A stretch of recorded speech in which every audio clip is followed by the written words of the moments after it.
F2R vizasi hozirgi kunda juda dolzarb mavzu. Lekin agar siz faqat F2R vizasiga qarasangiz, aslida imkoniyatni boy berishingiz mumkin. Nega? Chunki sizning daromadingiz, biznes rejangiz, turmush o'rtog'ingizning ish holati va aholisi kamayib borayotgan hududda yashab, joylasha olishingizga qarab, F299 vizasi F2R vizasidan ko'ra sizga ko'proq mos variant bo'lishi mumkin. Bugun WorldKey vizada biz F299 va F2R vizalarini taqqoslaymiz va sizning vaziyatingizga qaysi yashash vizasi ko'proq mos kelishi mumkinligini tushuntiramiz. Vizani faqat mashhur bo'lgani uchun tanlamaslik kerak. Ko'pchilik hozirgi kunda F2R vizasi yaxshi deb aytadi. Lekin bu hamma F2R vizasini tanlash kerak degani emas. Aslida eng muhim narsa sizning Koreyada bo'lgan muddatingiz, daromadingiz, koreys tili darajangiz, turmush o'rtog'ingizning holati, biznes rejangiz va siz haqiqatda qaysi hududda, qaysi kompaniyada ishlashingizdir. Yaxshi viza mashhur viza degani emas. Yaxshi viza sizning vaziyatingizga mos keladigan vizadir. Avvalo, F299 va F2R vizalarining maqsadi har xil. F299 uzoq muddatli yashash turidagi viza. U Koreyada ma'lum muddat yashagan va daromad, mol-mulk hamda koreys tili talablarini bajara oladigan chet elliklar uchun mos bo'lishi mumkin.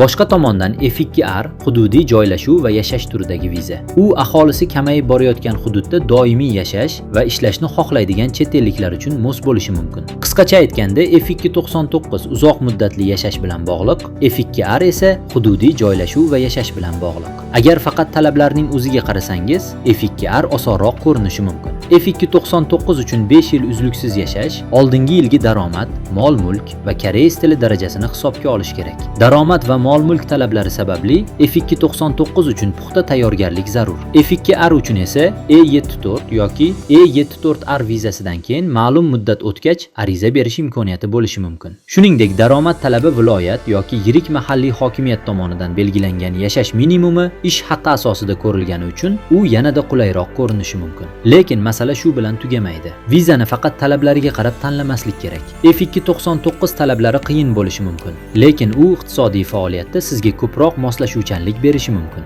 Boshqa tomondan F2R osonroq ko'rinishi mumkin, lekin siz tavsiya qilingan hududda yashash va ishlashni davom ettirishingiz kerak bo'ladi. Shuning uchun haqiqiy savol, qaysi viza osonroq ko'rinadi degani emas. Haqiqiy savol, qaysi viza sizning hayot rejangizga mos keladi deganidir. Ba'zi chet elliklar faqat bitta kompaniyada ishlash bilan cheklanib qolishni xohlamaydi. Ular ko'proq pul topishni, biznes boshlashni yoki qo'shimcha daromad manbalarini yaratishni xohlashi mumkin. Bunday holatda F299 yaxshiroq variant bo'lishi mumkin. F299 vizasida daromad va mol-mulk talablari og'ir bo'lishi mumkin. Lekin agar siz bu talablarni bajara olsangiz, iqtisodiy faoliyatingizni kengaytirishda uning afzalligi bor. Shuning uchun agar siz ko'proq pul topishni va hatto biznes boshlashni ham o'ylayotgan bo'lsangiz, avvalo F299 vizasini ko'rib chiqishingiz kerak. Boshqa tomondan F2R aholisi kamayib borayotgan hududda yashab joylashishni va u yerda barqaror ishlashni xohlaydigan chet elliklar uchun mos bo'lishi mumkin.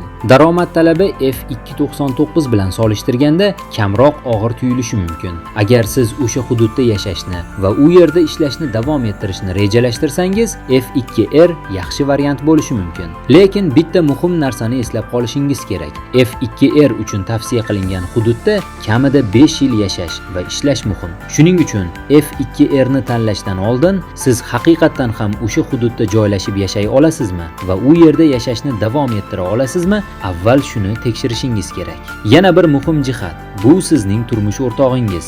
Viza tanlayotganda faqat o'zingizga qarab qaror qilmasligingiz kerak. Turmush o'rtog'ingiz koreys tilini biladimi, ishlashni xohlaydimi va ish tajribasi bormi? Bularni ham tekshirishingiz kerak. Agar turmush o'rtog'ingiz koreys tilida ma'lum darajada gaplasha olsa va o'sha hududda ishlashni xohlasa, F2R yanada foydaliroq bo'lishi mumkin. Boshqa tomondan, agar siz biznes yoki qo'shimcha daromadga ko'proq ahamiyat bersangiz, F299 sizga ko'proq mos kelishi mumkin. Boshqacha aytganda, viza faqat ariza beruvchi shaxs uchun ko'rib chiqilmasligi kerak. Butun oilaning hayot rejasini ham hisobga olish kerak. F2R uchun juda muhim amaliy jihat bor. Yaxshi kompaniya topish avtomatik ravishda F2R mumkin degani emas. Chet ellik ishchi nuqtai nazaridan oylik, yotoqxona va ish sharoitlari juda muhim. Lekin F2R uchun birinchi navbatda tekshirish kerak bo'lgan narsa bor. Bu kompaniya manzili. Oylik yaxshi bo'lsa ham, agar kompaniya manzili F2 F2R uchun belgilangan hududdan tashqarida bo'lsa, o'sha kompaniya orqali F2R ni davom ettirish qiyin bo'ladi. Shuning uchun F2R faqat yaxshi kompaniya topish masalasi emas. F2R mumkin bo'lgan hudud ichidan yaxshi kompaniya topish kerak. F2R faqat asosiy talablarni bajarganingiz bilan tugamaydi. Aholisi kamayib borayotgan hudud ichida chet ellik ishchilarni haqiqatdan ishga olishi mumkin bo'lgan kompaniya bo'lishi kerak. O'sha kompaniya yashash minimumi, ish haqi talabiga mos keladigan mehnat shartnomasini tuza olishi kerak. Shuningdek, mahalliy hokimiyat tavsiyasi ham bog'langan bo'lishi kerak. Siz o'sha hududda haqiqatda yashay olasizmi? Buni ham tekshirishingiz kerak. Oxir-oqibat F2R uchun asosiy savol mana shu. F2R ga ariza berish mumkin bo'lgan hudud ichida meni haqiqatdan ishga olishi mumkin bo'lgan real kompaniya bormi? Bu jihat ishni boshlashdan oldin albatta tekshirilishi kerak. Xulosa qilib aytganda, asosiy nuqta mana shu. Agar siz daromad va mol-mulk talablarini bajara olsangiz, shuningdek biznes yoki qo'shimcha daromad haqida o'ylayotgan bo'lsangiz, F299 ni ko'rib chiqishingiz mumkin.